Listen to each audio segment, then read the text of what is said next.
ఈ అవకాశం ఇచ్చిన దేవతలకి ప్రత్యేక వందనాలు తెలియజేస్తున్నాను.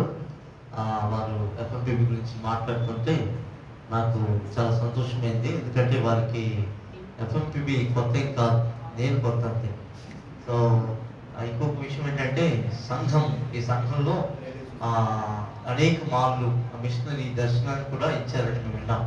వీరి కుటుంబం ఎన్నో సంవత్సరాలుగా ఈ మిషనరీ పరిచర్యలో వాళ్ళు ముందుకున్నారు అనే సాక్ష్యాన్ని మేము విన్నాం. సో అందుని బట్టి నేను ప్రభుని స్తుతిస్తున్నాను. వీళ్ళ రిలేటివ్స్ కానీ, అయ్యగారు రిలేటివ్స్ కానీ, ఫ్యామిలీస్ అందరూ ఈ మిషనరీ ఉద్యమంలో చాలా ప్రార్థనాపూర్వకంగా వాళ్ళు అన్ని రకాలుగా సహకరిస్తున్నారని కూడా మేము వింటున్నాం. అందుని బట్టి వందనాలు. నీకు కొంచెం పొడవు ఎక్కువ ఉంటుంది కాబట్టి నన్ను కొంచెం మీరు గమనిస్తూ ఉండాలి కదా. సో నాకు మీరు ఇటువైపే చూడడానికి ప్రయత్నించండి.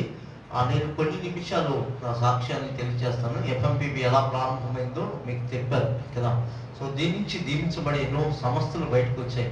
విశ్వవాణి, ఐఎం, జమ్స్ ఇలాంటి సంస్థలన్నీ కూడా దీంట్లో నుంచే రావడానికి దేవుడు సహాయం చేశాడు. ఈరోజు భారతదేశంలో 9 లక్షల మందికి పైగా ప్రభుని అంగీకరించడానికి ప్రభు సహాయం చేశాడు. 7,000కు పైగా సంఘాలు మరియు దాంతో 10,000 మంది క్రాస్ కల్చర్ మిషనరీస్ పనిచేయడానికి ప్రభు చూపించారు. దాంట్లో నేను ఒక్కడిని 1000 మందిలో నా ఒక్క సాక్ష్యాన్ని మాత్రం మీకు తెలియజేస్తాను. నా సాక్ష్యానికి తర్వాత నేను చెప్తాను, మీరు చూడొచ్చు. వింధ్యా పర్వతాలు ఎంతమందికి తెలుసు? వింధ్యా పర్వతాలు. సో వర్షిప్ టీం కూడా స్పెషల్ థ్యాంక్స్, చాలా బాగా నడిపించారు. వాకింగ్లో మనం చెప్తారు కదా, ఆత్మతోనూ సత్యంతో. సో ఈ సంఘంలో ఈ రెండు చూస్తున్నారు. కొన్ని సంఘాల్లో ఒకటే ఉంటుంది, ఆత్మ ఉంటుంది లేకుంటే సత్యం ఉంటుంది. సో దీంట్లో రెండు ఉన్నాయి. అందులో బట్టి నేను చాలా మనసారా ప్రభుని గణపరుస్తుంటాను.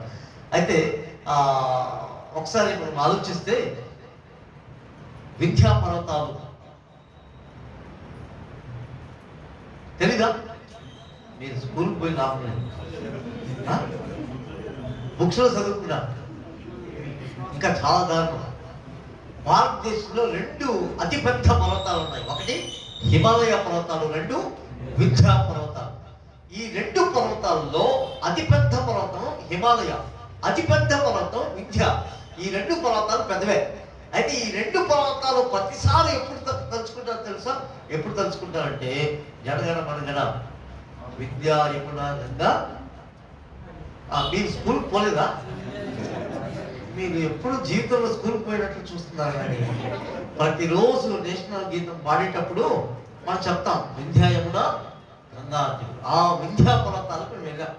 ఈ వింధ్యా పర్వతాలు ఎంత బాగుంటుందంటే మిమ్మల్ని కూడా తీసుకెళ్ళడానికి అయ్యగారి పర్మిషన్తో నేను ట్రై చేస్తాను. ఇప్పుడైతే ప్రస్తుతానికి తీసుకెళ్తాను, సరేనా? ఒక ½ అవర్ లేదా 20 మినిట్స్ మేము తీసుకెళ్తాను. ఆ పర్వతాలు ఎట్లా ఉంటాయి ఇప్పుడు మీరు మర్చిపోండి. హైదరాబాద్లో లేరు, మీరు ఎక్కడున్నారు? వింధ్యా పర్వతాల్లో ఉన్నారు. సో మీరు వింధ్యా పర్వతాల్లోకి వెళ్ళిపోయి అక్కడ ఏంటి ఉంది అన్నీ చూసేసారు. సో ఈరోజు మా ఫ్యామిలీ కానీ మేము వచ్చాము. దేవుడి మహాకృపను బట్టి నా పేరు రమేష్ బాబు మోజెస్ నా పేరు. దేవుడి కృప వల్ల మేము పలకడేరు ప్రాంతానికి చెందిన వారు, చిత్తూరు జిల్లా. సో అక్కడి నుంచి దేవుడు మాకు దర్శనాన్ని ఇచ్చి నార్త్ ఇండియాకి మేము వెళ్ళాం. నార్త్ ఇండియా ఈ ప్రాంతానికి ఇది ఎక్కడ ఉంటుందంటే నేను చెప్తాను తర్వాత. మీరు చూసినట్లయితే మా భార్య హిమబిందు, మేమిద్దరూ నేను పిహెచ్డి చేసేటప్పుడు, అగ్రికల్చర్లో చేసేటప్పుడు ప్రభు నన్ను పిలిచాడు. నేను ఫుల్ టైం కమిట్ చేసుకుని వెళ్ళాను. మా వైఫ్ ఎంఎస్సి బయోటెక్నాలజీ కంప్లీట్ చేసింది. ఎంఎస్సి బయోటెక్నాలజీ కంప్లీట్ చేసిన తర్వాత మేము పూర్తి సేవకి వెళ్ళడానికి ప్రభు చూపించారు. సో మాకు 20 పిల్లలు, శ్రేష్ఠాటీసీ షాలో ఫ్రెండ్స్. సో బాబు కనబడే దాంట్లో మీరు చూడవచ్చు. సో ఇక్కడ చూసారు కదా, ఇది భీమి అని తెగ, మత్వాడి అని తెగ. మత్ అంటే పర్వతము, వాడి అంటే విల్లు. సో మత్వాడి అంటే విల్లుతో విసురు వేసేటువంటి భయంకరమైనటువంటి అడవి జాతి ఈ ప్రజలు. ఇంకా మీరు గమనిస్తే మీరు చూసారు కదా, ఇదేమో మధ్యప్రదేశ్, ఇదేమో గుజరాత్, ఇదేమో మహారాష్ట్ర. ఈ మధ్యలో ఉన్నది ఏంటంటే నర్మదా నది. మీరు చూసారు కదా, ఈడొక ఇల్లు, ఈడొక ఇల్లు, ఇవన్నీ కూడా పర్వతాలు. మనకు మిద్దె పైన మిద్దె, ఇంటి పక్కన ఇల్లు అలా ఉంటుంది. అక్కడ అలా ఉండదు, అన్ని పర్వతాలే. చాలా బాగుంటుంది పర్వతాలు. కాబట్టి ఇంకొక స్పెషల్ ఏంటంటే ఇక్కడ మీకు ఇంకొక అద్భుతమైన మాట మీరు చూస్తే, don't tower no power. So మీకు మొబైల్లో టెన్షనే ఉండదు, టవర్ ఉండదు, పవర్ ఉండదు, ఎలక్ట్రిసిటీ ఉండదు, ఎలాంటి సిగ్నల్స్ ఉండవు. ఒక్కొక్క పర్వతానికి ఒక్కొక్క ఇల్లు ఉంటుంది. ఇక్కడ చూశారు కదా, ఈ పర్వతాల్లో మీరు గమనిస్తే ఈ వైపు ఉన్నది నాటు సారాయి తయారు చేస్తారు. ఎంత భయంకరంగా తయారు చేస్తారంటే అక్కడ ఉన్నటువంటి ఆకులు, అక్కడున్న ఆ పండ్లు, ఆ రసాలన్నింటినీ బాగా నీళ్లు పోసి దాంట్లో మరగబెట్టిన తర్వాత పురుగులు వచ్చిన తర్వాత కాల్చిన తర్వాత ఎంతో రసాన్ని తీసి, ఆ రసాన్ని తీసినప్పుడు పగలంతా వాళ్ళు ఏం చేస్తారంటే 40 రోజులు అట్లా పగలు రాత్రి దాన్ని అలా పెట్టేసి మళ్ళా దాంట్లో కొంచెం కుళ్ళిపోయినటువంటి ఈ పండ్లన్నీ తీసి, కూరగాయలను తీసేసి, మొత్తం కూరగాయలను కానీ ఆ పండ్లన్నీ, అడవి పండ్లని తీసేసి ఆ వేడి చేసి, ఆ వేడి నుంచి రసం పెట్టి తాగితే మత్తు వచ్చేస్తుంది. అది అక్కడ ఉన్న పరిస్థితి. ఇప్పుడు ఏమైనా జాగ్రత్తగా, అలా ఎంత మత్తు వస్తుందంటే పిల్లలు చూసుకోవడానికి ఎవరు ఉండడు. కాబట్టి చిన్నపిల్లలు చూసుకోవడానికి ఒక డ్రాప్ నోట్లో ఇస్తే పగలంతా మత్తులో ఉండిపోతారు. అంత దారుణంగా ఉంటుంది పరిస్థితి. మనకి 3 పూటలు తిండి తిన్నా మనకి కష్టమే, కానీ వాళ్ళకి ఒక పూట కూడా భోజనం సరిగ్గా. స్పెషల్ ఫుడ్ మొక్కజొన్న రొట్టెలు. ఎవరు తిన్నారా? మొక్కజొన్న రొట్టెలు అయిగా తిన్నారు, వెరీ గుడ్. సో మొక్కజొన్న రొట్టె చాలా బాగుంటుంది. అయితే ఇది వాళ్ళు వేసుకోవడానికి, ఇదేమో వాళ్ళు తినడానికి, ఇవే ఉంటాయి. ఈ తెలుగుతో వచ్చిన పెద్ద తలనొప్పి ఏంటంటే అన్నం లేకుండా బతకలేము. మేము వెళ్ళినప్పుడు చాలా కష్టపడ్డాం. తర్వాత ఇది చూడండి, నువ్వు పంచ పరమాన్నం పెట్టినా తెల్లారి నానబడి పోతే చచ్చిపోతారు. ఆ తెలుగులో బాధ. ఇది చూసారా, ఈ మొక్కజొన్న రొట్టెలు మరియు ఈ చేపలు ఎలా వండుతారంటే, సంవత్సరానికి ఒకే పంట, సంవత్సరానికి వచ్చే పంటని అలా పిండి కొట్టేసి ఆ పిండిని ఏం చేస్తారంటే సంవత్సరం అంతా నిల్వ చేస్తే ఏమైపోతుంది, పురుగులు పట్టేస్తాయి.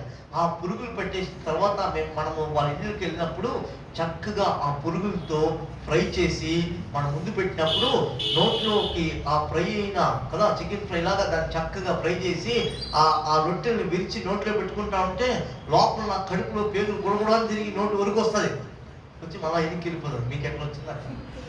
మళ్ళీ తర్వాత చేపలు ఎంత బాగుంటాయంటే, చేపలు నదిలో ఎలా ఉంటుందో ఆ చేపను అట్లనే తీసుకొస్తారు. ఎందుకంటే ఆ చేపలనే నది నీళ్ళలో ఉంటుంది కదా, దాన్ని ఎందుకు కడగలని చెప్పి అలాగే వండేస్తారు. పైన ఆ పొలుసు లేకుండా, లోపల పేగులు తీయకుండా అలాగే పెట్టేసి ఎంత బాగుంటుందంటే చేదుగా, తీయగా, సప్పగా ఉంటుంది. అది నోట్లోకి పోతే 3 రోజులు బయట పోవాల్సిందే. తర్వాత కడుపులో పేగులు అది చూసిన తర్వాత అవన్నీ కూడా ఆ స్మెల్ కూడా ఎట్లా ఉంటుందంటే, వాళ్ళ మనలాగా మసాలాలు ఉండవు, ఏదో అడవిలో వచ్చి 4 ఆకులు తీసేస్తారు. ఆ స్మెల్కి లోపల కడుపులో పేగులు ఒక్కసారి నోటిని కంట్రోల్ చేసుకొని, కడుపుని కంట్రోల్ చేసుకొని మింగకపోతే వాళ్ళు పెట్టింది మనం ప్రేమించకపోతే, మనము చెప్పే దేవుని వాళ్ళు ప్రేమించరు, మనం చెప్పే దేవుని వాళ్ళు ప్రేమించరు. అలాంటి పరిస్థితులు గుండా అక్కడ తిన్నాం. దేవుని కృపలో ఇప్పుడు ఏం తిన్నా ఏం కాదు. సో మీరు ఎవరైనా తినాలంటే మోస్ట్ వెల్కమ్. మనకి కోపం వస్తే ఏం చేస్తాం? సెల్ ఫోన్లు బాధపడతాం. ఏం చేస్తారు? అలుగుతారు. ఇంకేం చేస్తారు? పాత్రలు పగలగొడతారు. ఈ కోపం వస్తే మనిషిని లేపేస్తారు. అంతే. మీకు వాళ్ళు వెళ్ళిపోయారా? వీళ్ళే ఈ తెగ, ఈ జాతి. ఇంకొకటి ఏంటంటే లోపల పశువులు కట్టేస్తారు. మేము భాష నేర్చుకోవడానికి మతువడి భాష 10 లక్షల జనాభా. ఆ భాష నేర్చుకోవడానికి నానా తిప్పలపడ్డాం. మొబైల్ తీసుకొచ్చి మన దగ్గర పెట్టినప్పుడు వాడు ఏం చేస్తాడంటే, వీడిలో కొత్త మంత్రం తెచ్చుకున్నాడు, మమ్మల్ని తరుముకున్న తర్వాత చాలా భయంకరమైనటువంటి ఆ ప్రదేశం అది. తర్వాత మేము అక్కడ 6 నెలలు ఇలాంటి హౌసెస్లో ఉన్నాం, ఇలాంటి ఇళ్ళల్లో ఉన్నాం. ఈ ఇల్లు చూసారు కదా, ఎంత బాగుంది కదా. ఇది సోఫా చూడండి, మీకు ఎవరికైనా సోఫా తెచ్చుకోవాలంటే చాలా బాగుంది. సో ఇవన్నీ కూడా 6 నెలలు ఇక్కడ ఉన్న తర్వాత భాష నేర్చుకున్నాం. లోపలే పశువులు ఉంటాయి. ఎందుకు లోపలే పశువులు ఉంటాయి తెలుసా? ఎందుకు అంటే 6 తర్వాత ప్రయాణం చేయలేము. చూడండి, కొంతమంది అంటారు నేను సింహము, నేను పులి అని. ఇప్పుడు మీరు చూడొచ్చు, కనపడుతున్నాయా? ఇవన్నీ కుక్కలు కాదు, మన సైడ్ పందులు, కుక్కలు తిరిగినట్టు ఈ సింహాలు. ఈ బిడ్డ గొంతు కొరికేస్తుంది. ఈ సింహం చూస్తాను మీ సైడే. ఈ వీడియో తీసింది నేనే. ఎలా తీసినట్టు మొబైల్లో సో చూసారా, పంది పిల్లలు, కుక్కల పిల్లలు. ఇది కొండ కింద, కొండ పైన ఇంకా ఎట్లా ఉంటుందో చూడండి. ఇక్కడ నుంచి 3 hours జర్నీ. అది కొంచెం వీడియో ఇదవుతుంది, వెళ్ళిపోయింది. సో మీరు కూడా ఇంకో చోటకి వెళ్ళిపోండి. సో అక్కడ పుల్లు సింహాలు అవలీలుగా తిరుగుతాయి. కాబట్టి మీరు అక్కడికి వస్తే చాలా బాగుంటుంది. వాళ్ళ పర్వతాలు ఎక్కడం అంత ఈజీ కాదు. మనం అనుకోవచ్చు క్లైమ్ చేసేది చాలా ఈజీ అని. పర్వతాలు ఎక్కడం అంత ఈజీ కాదు. సో మనకి ఐదారు లాగా స్లిమ్ కావాలంటే ఇటుకు వచ్చారు. సో అక్కడ పర్వతాలు, ఇది 200 కుటుంబాలు మీకు కనబడుతుందా? 200 హౌసెస్ మీకు గ్రామాల్లో కానీ కనబడట్లేదు. ఇక్కడికి వెళ్ళి సువార్త చెప్పాలి. పర్వతాల్లో ఎక్కి వాళ్ళు ఆరాధించడానికి కూడా ఇట్లాంటి ప్లేస్ నేను వస్తారు. చిన్న బిడ్డలు వేసుకొని ఆ పర్వతాలెక్కి దిగి ఆరాధిస్తూనే ఉంటారు. అంత గొప్ప ప్రేమ దేవుడు అంటే. మేము ఇక్కడ వరకు బైక్ తీసుకొచ్చి, ఇక్కడ ఈ ప్లాట్లో బైక్ తీసుకొచ్చి అక్కడ పెట్టేస్తాం. ఈ పచ్చగడ్డన్నిటిని తీసుకొచ్చి అక్కడ పెట్టిన తర్వాత అక్కడి నుంచి అలా దిగేసి ఇక్కడున్న హౌసెస్కి వాళ్ళకు సువార్త చెప్పి మళ్ళీ వైపు పెట్టి ఇటు వస్తారు. సో నా భార్య ఎక్కడ మిస్ అయిపోతుందో అని చూస్తా వెనకాల ఉన్నాను. ఎందుకంటే మిస్ అయిపోతే పుల్లు సింహాలు గుహలోకి వెళ్ళిపోతారు. సో అందుకని వెనకాల కాసుకొని ఉన్నాను. వీడు నా కొడుకు, వీడు మా విశ్వాసి. పైన నా కూతురు పైకి వెళ్ళిపోయింది. చూసారు కదా, మిస్ అయిపోతే ఇంకంతే. మీకు ట్రాన్స్పోర్టేషన్ ఎంత బాగుంది కదా. కాదు, మా కూతురు విశ్వాసి. ఎస్, ట్రాన్స్పోర్టేషన్ ఇవన్నీ కూడా మిస్ అయిపోతే అంతే భయంకరంగా ఉంటుంది అలాంటి పరిస్థితులు. ఇది తక్కువే కానీ జనం ఇంకా ఎక్కువ ఉంటుంది. మిస్ అయిపోతే చూడండి, ఇప్పటికీ ఇలాంటి గరజలు ఉంటాయి.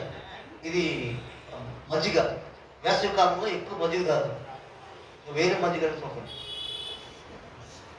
సో దేవుడి యొక్క మహోన్నతమైన కృప వల్ల ఆ ప్రాంతాల్లో సువార్తకి వెళ్ళినప్పుడు, మేము వెళ్ళినప్పుడు సువార్త చెప్తే మా సీనియర్ మిషనరీ ఒక ఆయన సువార్త చెప్పాడు. ఎలా చెప్పాడంటే, సువార్త చెప్పేటప్పుడు అన్న ప్రజలకు సువార్త చెప్పి యేసు మసీహ్ తుమ్ జాన్తా హై అంటే ఆ మనిది మేము జాన్తా హూ అని, మన జాన్తా హూ और इस्तेमाल भी करता हूं.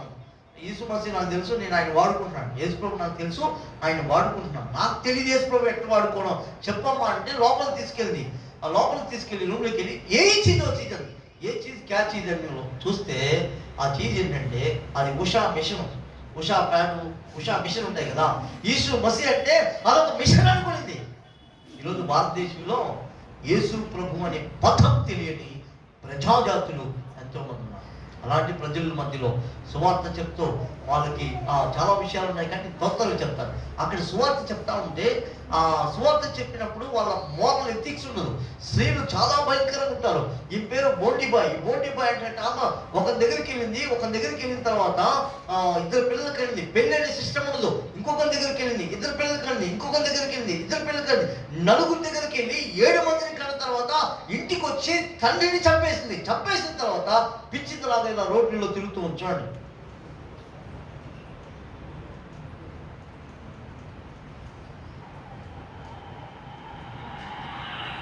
ఇక్కడ చూడొచ్చు, ఇది సగము పోయబడింది. అయినా మీరు ప్రయత్నించండి చూడండి.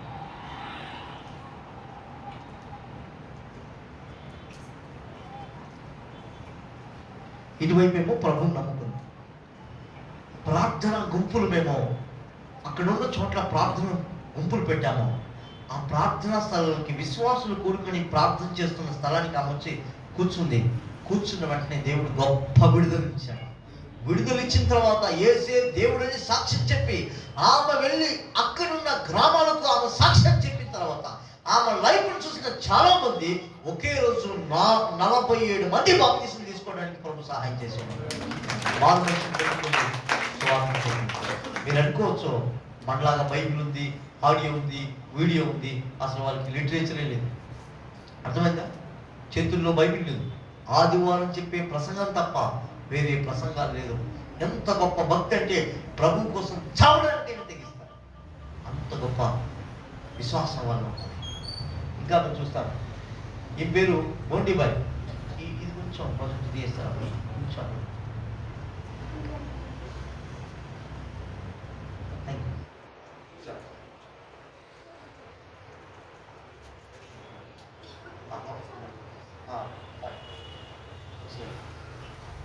మీరు చూసారు కదా, గెట్ రైస్డ్. హంసాబాయి పావన్ ఏంటంటే ఆమె 2022 సంవత్సరం 21 సంవత్సరం డిసెంబర్లో చర్చకు వచ్చేది. చర్చకు వచ్చిన తర్వాత జనవరిలో ఎంతో గొప్ప విశ్వాసం. ఎంత విశ్వాసం అంటే ఆదివారం చెప్పే ప్రసంగాన్ని మనసులో పెట్టుకుంటుంది. ఆ మనసులో పెట్టుకుని సక్రమంగా ప్రార్థన కాదు, లోపల మాత్రం పాపం చేయకూడదు.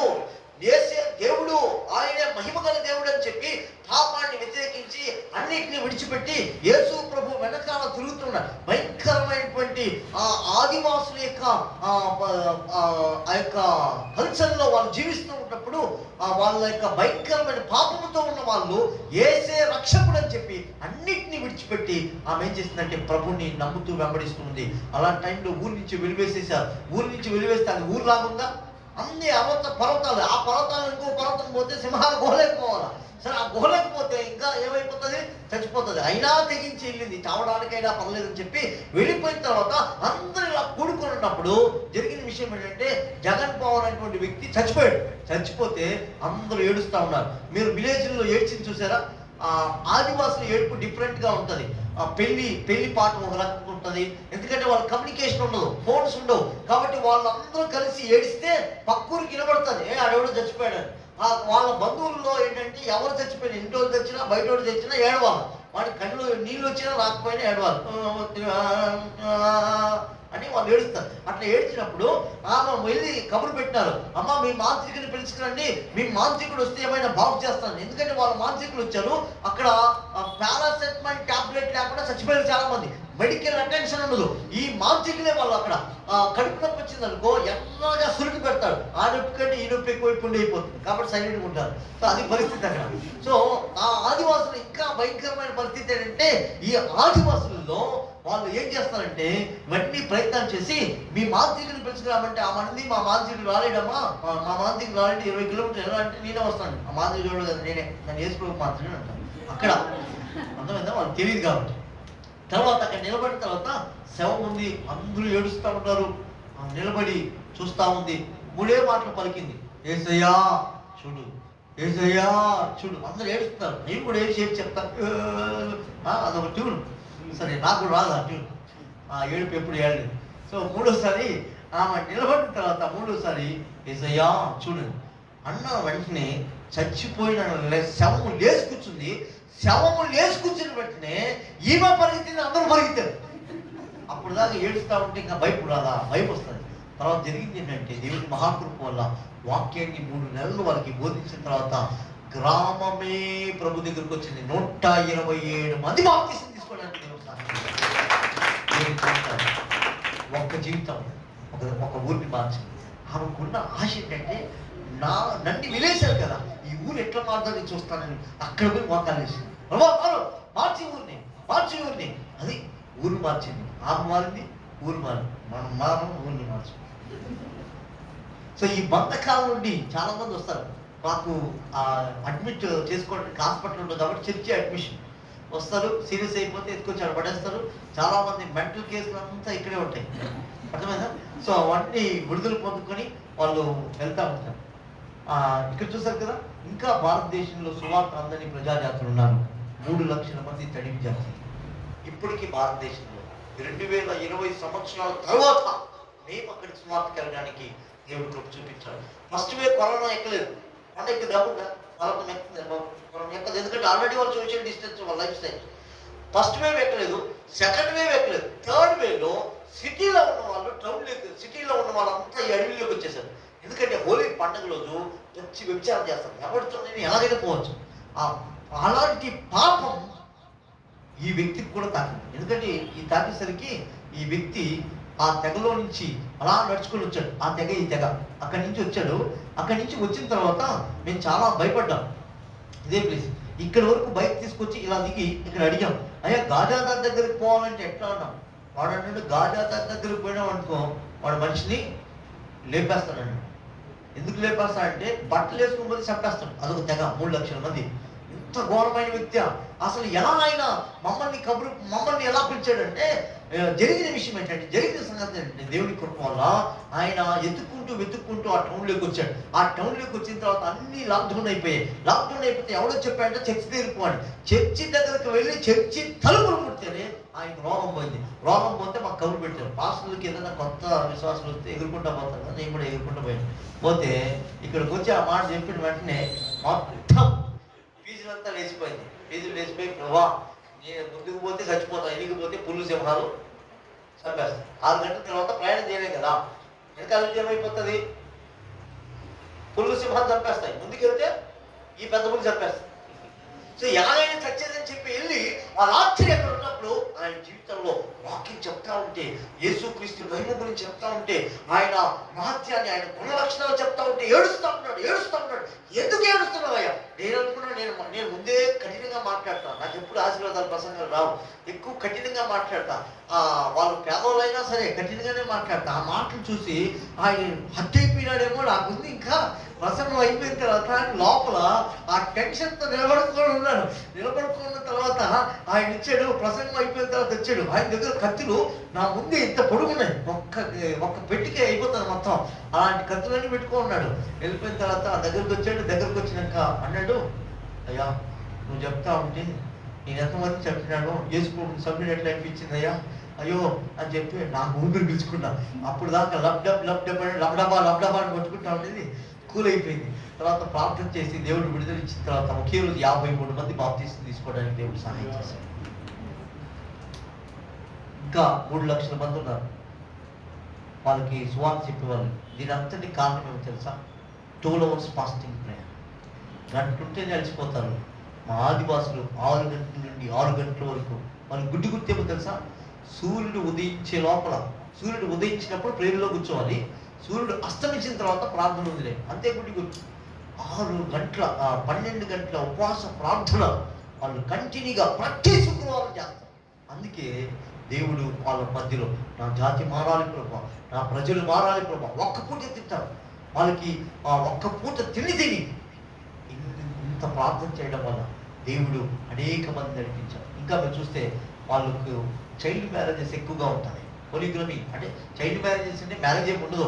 12-13 వయసు అయిపోతే గర్భవతులు అయిపోయి పెళ్లి కాకపోగానే కళ్ళు లేక చచ్చిపోతూ ఉంటారు. చాలా దారుణాతి దారుణం.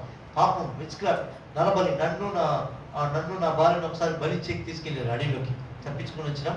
మళ్ళా గ్రామంలో అదే గ్రామంలో యేసుప్రభు సినిమా వేసినప్పుడు ఆ సినిమా చూస్తా ఉంటే ఒక దురాత్మ వచ్చేసింది. ఒంట్లోకి దురాత్మ వస్తే విడుదల పొందుకున్నాడు. ఆ గ్రామంలో మళ్ళీ ఆరాధన స్టార్ట్ చేశాం. సినిమా చూస్తేనే దయ్యాలు వస్తున్నాయి, యేసుప్రభుని ఆరాధిస్తే ఎంత నెమ్మది అని చెప్పి ఆ గ్రామంలో ప్రభు దగ్గరికి వచ్చాం. మీరు చూసారు కదా, future, no education no future. మన ఫ్యూచర్ కోసం ఎన్ని సంవత్సరాలు పడి వచ్చినాం కదా, అది వాళ్ళకి ఏమీ ఉండదు.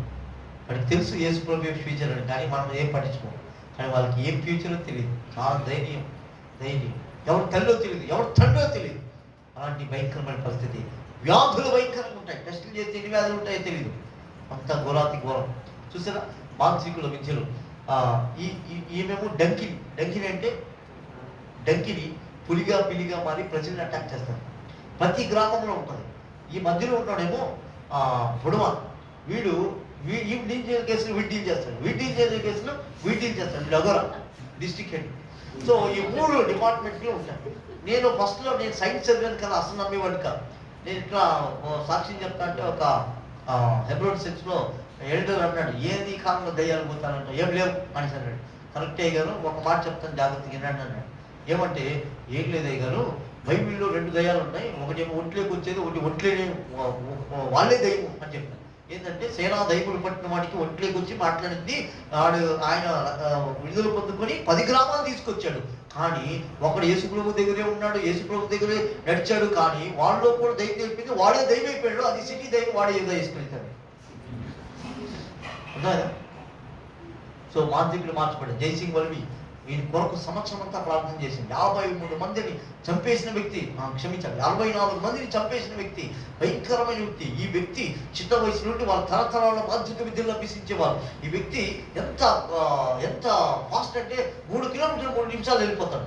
300 కిలోమీటర్లు 3 నిమిషాలు వెళ్తాడు. అంత భయంకరమైన విద్యలు చేసిన ఈ వ్యక్తి ఇలాంటి పరిస్థితిలో ఉన్నా మేము ప్రార్థన చేస్తాం, సంవత్సరం అంతా ప్రార్థన చేస్తామంటే ఒకరోజు వాళ్ళు ఉన్న శక్తులు వాడిని చంపేయాలని చెప్పి ఒక పెద్ద లోయలో పడిపోయాడు. ఆ లోయలో పడిపోతా ఉంటే ఆ లోయలో ఎవడో వలేసాడంట. అడవులకి వడలేస్తారు కదా, ఆ వలలో నుంచి చిక్కుని బయటకు వచ్చాడు. మళ్ళా చచ్చిపోదామని చెప్పి ఆ విష సంబంధమైన చెట్లన్నీ తాగుదామని తెచ్చిపెట్టుకుంటే వాళ్ళ భార్య పడేసింది. అలా బతికిపోయాడు. మూడోసారి ఉరివేసుకుని ఆ చెట్టు కింద అట్లా ఉరివేసుకుంటున్నాడు. ఎవరైతే విశ్వాసం ఉన్నాడో ఆ యవనస్తుడు ఆ వాష్రూమ్ కానీ బయటకు వచ్చాడు. మనలాగా వాష్రూమ్ ఉండవు కదా అక్కడ అంతా. సో ఆ చెట్టు కింద అట్లా వాష్రూమ్ కొరకు అలా కూర్చొని ఉన్నాడు. కూర్చొని ఇట్లా పైకి తల చూపాడు. వాడు అక్కడ ఉరేసుకుంటున్నాడు. ఆల్రెడీ మిడ్ నైట్ వాడి గురించి ఫేమస్. అలాంటి వాడు ఉరితాడుతూ ఉంటే వీడికి ఉంటుందా? ఒకే అరుపు. వాడు నన్ను చచ్చిపోతుంది ఎవడో చెప్పేశారని చెప్పి వాడు ఈయన చూసేసాడు, వీడు వాడిని చూసేసాడు. ఇద్దరు ఏడ్చుకోవడమే వాళ్ళ పని. తర్వాత జరిగిన సంగతి ఏంటంటే ఈ వ్యక్తి ఏడ్చి ఆయన బాధ అంతా చెప్పాడు. ఈ వ్యక్తి సువార్త చెప్పినాక రక్షణ పొందుకొని దేవుని మహిమను యేసేనా దేవుడు నా పాపాలను మానసిక విద్యని అన్ని వదిలేసి యేసు ప్రభుని వెంబడిస్తానని చెప్పి అలా వెంబడించడం వల్ల ఒకే రోజు గ్రామంతో పాటు 93 మంది బాప్తిసం తీసుకోవడానికి దేవుడు సహాయం చేశాడు. గ్రామాన్ని మార్చుకోవడానికి యేసు ప్రభు నమ్ముకున్నాడు. నీళ్ళు ఇవ్వలేదు. మీరు చూసారా, నాకు చిన్న వయసులో పనులు లేవు. కాకపోతే ఈ నీళ్ళలో స్నానం అక్కడే చేస్తారు, వాష్రూమ్ అక్కడే పోతారు, అదే నీళ్లు తాగుతారు, అదే నీళ్లు వండుతారు. అది పరిస్థితి కదా. కానీ అలాంటి పరిస్థితుల్లో ఉన్న ఆ ప్రాంతంలో దేవుడి కృప వల్ల నీళ్ళు ఇవ్వకపోతే ఇంకా దాని నదులు ఉంటాయి. నదుల నుంచి తేవడానికి కరెంట్ ఉండాలి కదా. చాలా భయంకరం. మళ్ళా అది చాలా దూరం ఉంటుంది ఆ నదులని.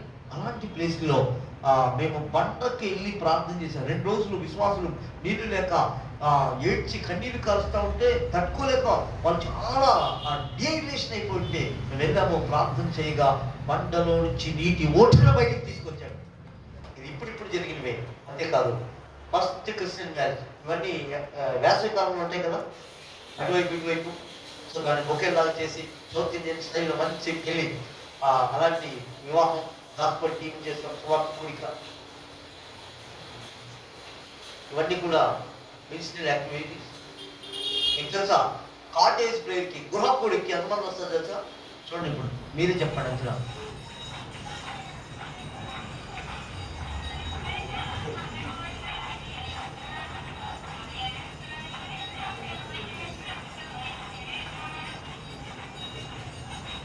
తర్వాత ఒక సోలార్ చేశాము. సోలార్ సిస్టమ్తో ఒక స్టేంజరు హార్మోని పెట్టి వీటితో కొంత సెట్ చేశాం. కొంత ఇప్పుడు కొంచెం డెవలప్ అయింది. స్టార్టింగ్లో చాలా బాగుంది.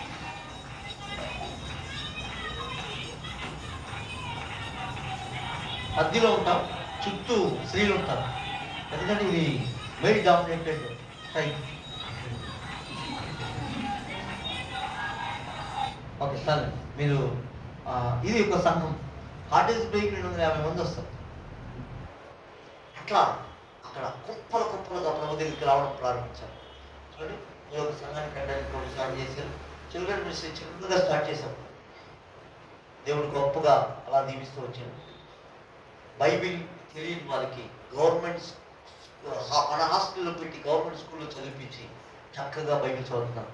మనకి సంవత్సరాల కొద్ది బైబిల్ ఉంటాం, బ్రతకం చదివి. సో ఇదేమో అవుట్ రీచ్ టీమ్గా వెళ్ళిపోతాం స్వార్థకి. మనము ఇంటికి వస్తే ఏం చేస్తారు, అయ్యారు కాఫీ తాగుతారంటారు. అంటే మన కల్చర్ అది వస్తుంది. టీ ఇవ్వడము, నీళ్ళు ఇవ్వడము కల్చర్ అది. వాళ్ళ కల్చరు ఏమో తెలుసా, మన కల్చర్ వచ్చేస్తుంది, సారా ఇస్తాం. వాళ్ళు ఇంటికి పోయిన వెంటనే హైందవులు ఎవరైతే ప్రభు నమ్ముకోలేదు ఇప్పుడు వాళ్ళు వెళ్ళిన వెంటనే సారా ఇస్తారు. సారా తాగాలి. మేము ఎప్పుడు తాగలేదు, భయపడలేదు. సో ఇక్కడ చిన్న గోల్పొడికలు చేయడానికి ప్రభు సాయం చేశారు. ఇవన్నీ ప్రేయరు వాళ్ళు ప్రార్థనలు ఎదగడానికి ఎలా చిన్నగా డెవలప్ అయింది. రాత్రి ఆల్ నైట్ ప్రేయర్స్ ప్రభు సన్నిధిలో అలా కూర్చొని మనకి తాళము మ్యాన్ వేసే తప్ప మనకి నైట్లు తోకు కదా, కోరుతున్నట్టు తోగుతూనే ఉంటాం. అక్కడ ఏముండదు, వాళ్ళు తోగరు. ప్రభు సన్నిధిలో అలా ప్రార్థన చేస్తూనే ఉంటారు. ఫస్ట్ దేవుని మహాప్రభు ట్రైనింగ్స్ మేము చర్చకొచ్చే ప్రతి ఒక్కరిని ఏం చేస్తామంటే క్లోజ్ చేస్తాం. ఎట్లా క్లోజ్ చేస్తామంటే ఆదివారం వస్తావు, ఎందుకు వస్తావు?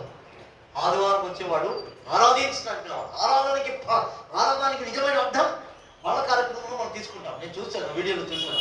మేము చక్కగా ఎంతో అద్భుతంగా వాళ్ళ కార్యక్రమాన్ని చాలా పాటిస్తున్నారు. కానీ ఆ బల్ల మేము ఎవరికైతే ఆ బల్లలో ఒక మాట ఉంటుంది కదా, ఆయన మరణము ప్రచురము, ఆయన మరణమే నువ్వు ప్రచురం చేయకుండా నువ్వు బలలో ఎలా చేస్తావు? నువ్వు సువార్త చెప్పకుండా నువ్వు బలలో ఎట్లా చేస్తావు అని చెప్పి మా వాళ్ళకి చెప్తే వాళ్ళు నిజమనుకొని కాదు, అదే నిజమని తెలుసుకొని వాళ్ళు ఏం చేస్తారంటే శనివారం రోజున సువార్తకి వెళ్తారు, ఆదివారం రోజున ఆరాధనలోకి వస్తారు.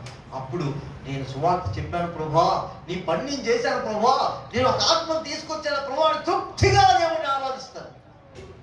మనకి పాప ఆరాధించడానికి మంచి పాటలతో ఉత్సాహించి చేస్తూ ఉంటే కూడా కొంతమందికి ఆ డ్యాన్స్ మీరే పూర్తించండి సరేనా. ఈ ట్రైనింగ్స్ ఉంటాయి ప్రతి శనివారం, ఖచ్చితంగా ప్రతి సెకండ్ సాటర్డే ఇలాంటి కార్యక్రమాలు చేస్తూ ఉంటాం.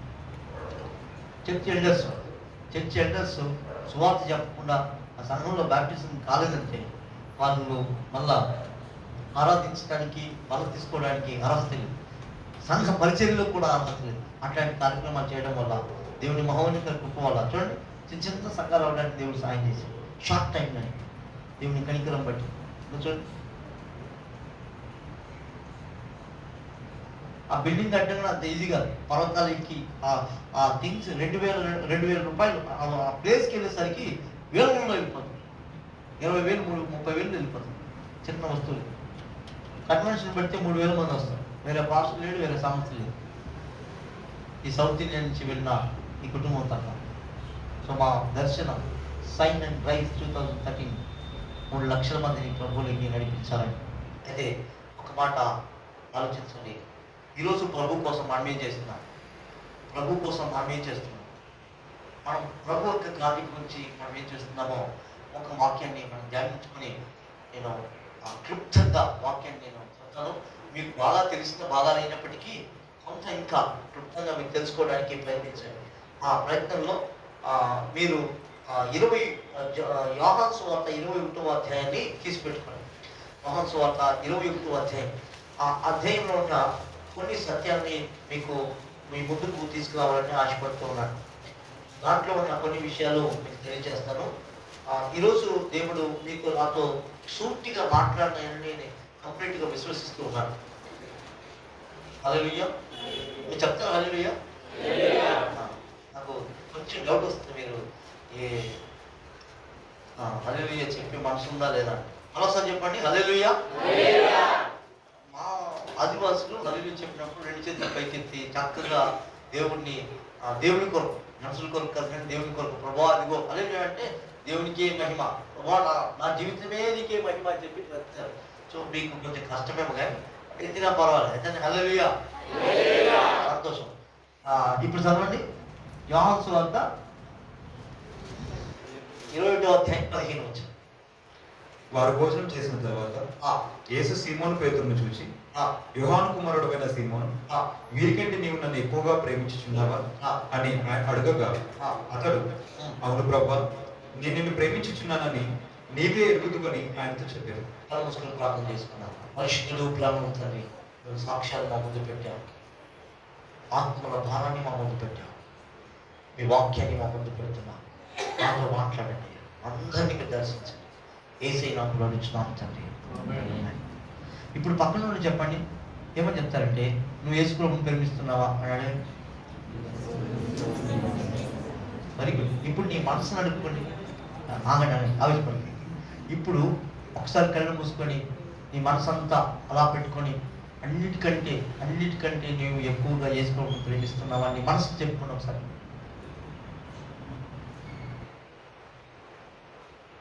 ఏవేవో గుర్తొస్తున్నాయి కదా. దేవుడిని ప్రేమించడం తక్కువైపోయిందని మీకే తెలిసిపోతుంది ఇక్కడ. అందుకే పేతురుని అడిగాడు ప్రభు. ఏమని అడిగాడంటే, యోహాను కుమారుడైన సీమోను, వీరికంటే నీవు నన్ను ఎక్కువగా ప్రేమించుచున్నావా? నీవు ఎక్కువగా నన్ను ప్రేమిస్తున్నావా? More than this, you love me more than this. మనము అన్నిటికంటే ఎక్కువగా నువ్వు ప్రేమిస్తున్నావా అనే ప్రశ్నకు దేవుడు నిన్ను నన్ను అడిగితే మనం ఏం చెప్తాం? లేదు ప్రభా, నా భవిష్యత్తు నేను ప్రేమిస్తున్నాను. లేదు ప్రభా, నా యొక్క జాబ్ని నేను ప్రేమిస్తున్నాను, కుటుంబాన్ని నేను ప్రేమిస్తున్నాను, లేదా నా యొక్క వ్యక్తిని నేను ప్రేమిస్తున్నాను, లేదా ఆ అమ్మాయిని ప్రేమిస్తున్నాను, లేదా ఆ అబ్బాయిని ప్రేమిస్తున్నాను, లేదా నేను ఈ లోకంలో ఉన్న అన్నింటినీ, డబ్బుని, లోకంలో ఉన్న ఆస్తిని, అంతస్తుని ప్రేమిస్తున్నాను అని అనుకుంటే ఒకసారి ఆలోచిద్దాం. ప్రభు నీతో నాతో మాట్లాడుతున్నాడు. The love abundance. నిజంగానే నువ్వు వీరందరికంటే ఎక్కువగా ప్రేమిస్తున్నావా? మనం ఎట్లా దేవుడిని అడిగినప్పుడు నిజంగా మనం డైలాగులు కొట్టాం కదా, పేతురు కూడా అట్లనే కొట్టాడు. ఇప్పుడు చూడండి 15 వచ్చిన తర్వాత ఆయన అడుగుగా అతడు అవును ప్రభువా, అవును ప్రభువా, నేను నిన్ను ప్రేమించుచున్నానని నేను నిన్ను ప్రేమించుచున్నానని నీవే ఎరుగుదువని. నీకు తెలియదా? ఎట్లా తెలియదు? ఆయన ఉద్దేశం ఏంటంటే, ప్రభువా నిన్ను నేను ప్రేమిస్తున్నాను. ఎందుకు ప్రేమిస్తున్నానంటే, నువ్వు చెప్పింది నేను చెప్పాను కదా, నువ్వు పడవే అంటే పడవేశాను, నా పడవ నీకు ఇచ్చాను ప్రభువా అని అంటాం. నువ్వు నిన్ను అడిగితే ఏం చెప్తావు తెలుసా? అవును ప్రభా నిన్ను ప్రేమిస్తున్నాను, ఆదివారం రోజు చప్పలు కొట్టడానికి వస్తున్నాను ప్రభా అని చెప్తావు కదా. ఆదివారం రోజు చప్పలు కొట్టడానికి వస్తాను ప్రభా, నేను టైం కొంచెం లేట్ అయినా పర్వాలా, లాస్ట్లో ఆమెకి వస్తాను ప్రభా, అన్ని రకాలుగా నేను ప్రేమిస్తున్నాను కాబట్టి కదా ప్రభా చర్చికి వస్తున్నారు అని చెప్తాం. సరే, రెండోసారి మళ్ళా అడుగుతాడు దేవుడు. చెప్పాను ఆ, అవును యేసు ఆ. నా గొర్రె పిల్లలను మేపమని అతనితో చెప్పాను. నెక్స్ట్ మరలా ఆయన ఆ. యోహాను కుమారుడు అయిన సీమోను, ఆ. నన్ను ప్రేమించుచున్నావా ఆ. అని రెండవసారి అతన్ని అడగగా ఆ. అతడు ఆ. అవును ప్రభువా, ఉమ్. నేను నిన్ను ప్రేమించుచున్నానని నీవే ఎరుగుదువని ఆయనతో థ్యాంక్ యూ. చెప్పాను. రెండోసారి అడిగాడు, ప్రభా నీకు తెలియదా నేను నిన్ను ప్రేమిస్తున్నాను? నీకు తెలియదా ప్రభా? ఎట్లా తెలీదు అంటే, నేను వలల్ని, పడవని అన్నిటినీ విడిచిపెట్టి నేను వెంబడించాను ప్రభా. దీనికి మించిందా? కదా మనం కూడా అంటాం, నీకు తెలీదా ప్రభా నిన్న పాపాలను ఒప్పుకున్నాను, డిసెంబర్ 31 తారీఖు ఏడ్చి అన్నీ ఒప్పుకున్నాను, డిసెంబర్ ఫస్ట్కి ఎన్నో కమిట్మెంట్ చేసుకున్నాను, మళ్ళా గుడ్ ఫ్రైడే వస్తుంది కాబట్టి మళ్ళా చేశాను, మళ్ళా ఒప్పుకున్నాను, మళ్ళీ ఇప్పుడు ఏమొచ్చింది? సెప్టెంబర్ వచ్చిందా? ఆగస్ట్ వచ్చింది. సో మళ్ళీ కంటిన్యూ చేస్తున్నాను. తెలీదా ప్రభా? సో పేతురు కూడా అంటాడు, అన్ని విడిచిపెట్టినా నేను వెంబడిస్తున్నా ప్రభా, అన్ని తీర్మానం చేస్తున్నా ప్రభా. ఎంత ప్రేమిస్తున్నానంటే, నేను ఆన్లైన్ మీటింగ్లకు వస్తున్నాను, బుధవారం ప్రార్థనలకు వస్తున్నాను, శనివారం ప్రార్థనలకు వస్తున్నాను, నేను ఎంతగా ప్రేమిస్తున్నాను. ఎంత ప్రార్థనలో నాకు టైం లేకపోయినా నేను టైం ఇస్తున్నాను. ఏదో దేవునికి మెచ్చిమేసినట్లు. నెక్స్ట్ ఆయన నా గొర్రెలను కాయమని చెప్పాను. మూడోసారి ఆయన యోహాను కుమారుడు అయిన సీమోను, నన్ను ప్రేమించున్నావని అతన్ని అడిగాను. నన్ను ప్రేమించున్నావని మూడవసారి తను అడిగినందుకు పేతురు వ్యసనపడి, ప్రభువా నీవు సమస్తం ఎరిగినవాడు, నిన్ను ప్రేమించుచున్నానని నీవే ఎరుగుదువని ఆయనతో చెప్పాను. జాగ్రత్తగా వినండి. ఈ మూడోసారి ఏ విధంగా అయితే ఆయన అడిగాడో కొద్దిగా ఆలోచించడం ప్రారంభించాడు. ఏ ప్రేమను గురించి చెప్తున్నాడు ఆయన? ఏ ప్రేమ గురించి? నీకు తెలీదా ప్రభువా అని అన్నాడు. అప్పుడు తెలుసుకున్నాడు, ఈ ప్రేమ ఏంటంటే, నీవు వీరికంటే ఎక్కువగా ప్రేమించుచున్నావా అనే దానికి అర్థం ఏంటంటే, వీరికంటే ఎక్కువగా ప్రేమిస్తున్నా అంటే నీకంటే నన్ను ఎక్కువగా ప్రేమిస్తున్నావా, దానికి అర్థం నువ్వు ప్రాణం ఇవ్వడానికి రెడీయా. అది దాని అర్థం. నువ్వు ప్రాణం ఇవ్వడానికి రెడీయా అని ప్రభు అడుగుతున్నాడు. అప్పుడు అది మెల్లమెల్లగా అర్థమైంది. ఇప్పుడు మనం చూద్దాం, నిజంగా నేను దేవుడిని ఎక్కువగా ప్రేమిస్తున్నానా, దేవుడి ప్రేమ నాలో ఉందా అనే విషయాలు త్వరగా మనము ప్రయత్నిద్దాం. సో సాతానుడు దేవుని ప్రేమను విడిచిపెట్టేసినట్లు చూస్తున్నాం. చూడండి, అది యోహాను సువార్త 21వ మొదటి వచ్చిన చదవండి. అటు తర్వాత యేసు తిబెరియా సముద్ర తీరమున శిష్యులకు మరలా తను ప్రత్యక్షపరచుకున్నాడు.